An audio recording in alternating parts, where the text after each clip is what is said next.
వల్బాపూర్ శివాలయం నూతన కమిటీని ఏకగ్రీవంగా ఎన్నుకున్నారు.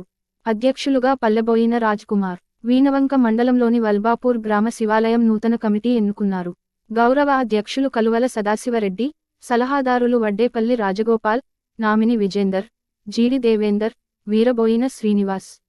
అధ్యక్షులుగా పల్లెబోయిన రాజ్ కుమార్, ఉపాధ్యక్షులుగా కాటేపల్లి బాబు, బావు రాకేష్, నలబాల రాకేష్, ప్రధాన కార్యదర్శిగా నలుబాల మధుకర్, వీరబోయిన సతీష్, బొంకూరి రవి, కమిటీ సభ్యులుగా పోరెడ్డి తిరుపతిరెడ్డి, న్యాలి రాజు, అందే కుమార్, తాటికంటి రంజిత్, న్యాలి ఐ కుమార్, వీరబోయిన రాజులను ఎన్నుకోవడం జరిగింది.